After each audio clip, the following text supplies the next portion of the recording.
uh, continuing with what Lucille was speaking about, as well as amplifying a little bit more.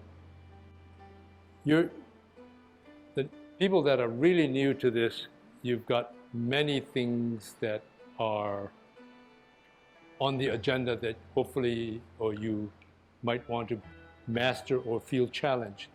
But before you do anything else, be patient with yourselves. Be patient. No matter what stage in Tai Chi, be patient. Okay? And the other is be persistent. Be persistent. You know, you learn here, it's on an intellectual basis, it's on a physical basis. Physical basis, I don't know how many guys do warm-up exercises. Just that in itself, for people who are not exercising, that's getting out there. And they're relatively simple. So if you do that diligently, the minimum is you are getting some physical activity that you normally were not getting, and hopefully you're building your body. In the meantime, you're trying to absorb things intellectually, and somebody starts talking about 10 form, starts talking about L stance, T stance, O stance, rooting down. All of these terminology, you have to absorb them. And it takes time for that.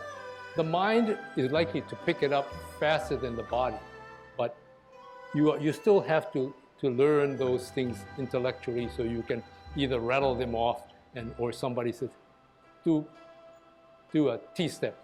And you can say, T-step?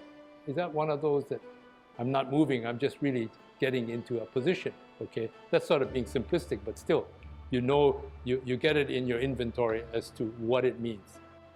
And the next thing is to do it, okay? If somebody says commencing form, you know that it's sort of an approximation like this, but learning to just get your muscles to move. And like Lucille says, and sort of gave a simplistic view of how choppy it is. That's how it is at the beginning. In fact, one of the masters says, if you can learn the sequence, just intellectually, what comes after what, you know, commencing form, repulsing the monkey, brush knee, parting the horse's mane, etc., etc. That's one issue.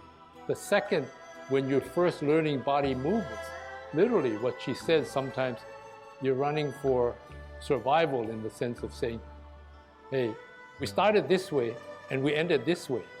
And if you can get that, and you sort of muddle your way through the in-between, that's the first order of business, because you've established intellectually what you got to do, and then physically you start to do it, but because it's so remote at times, if you can start and finish, that's part of the game.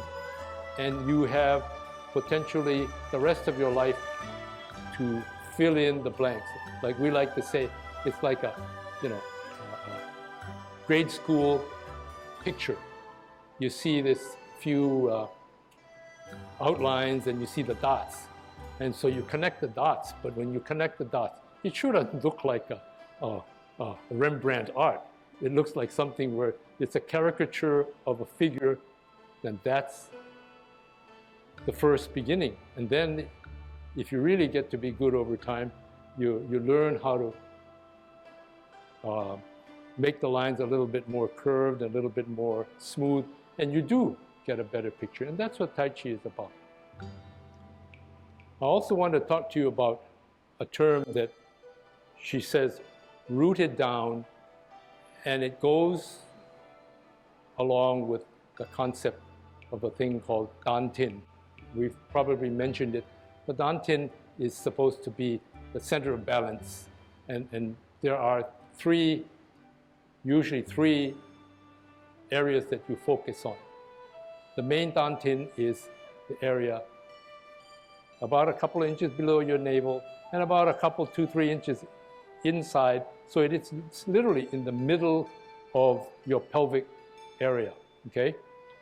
And that's the one that decides, if you keep this always in some kind of gestalt in your mind, where it is in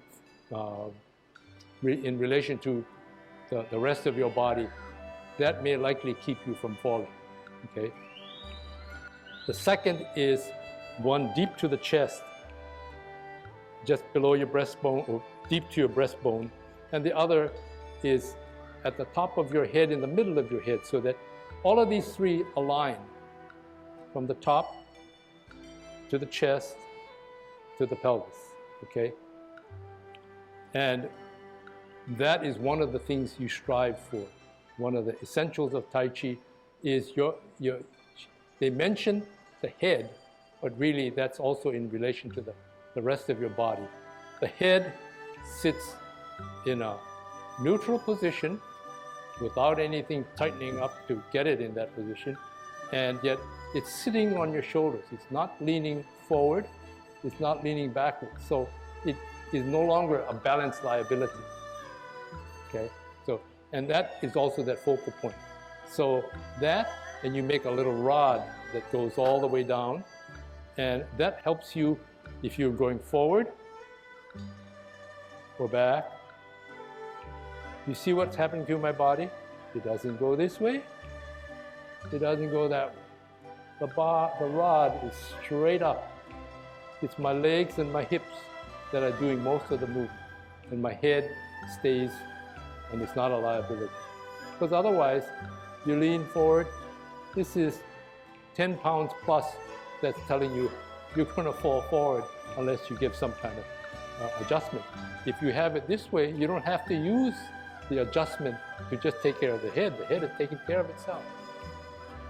Another reason for that orientation is when we move, and you'll find out as we go, we move in linear movement,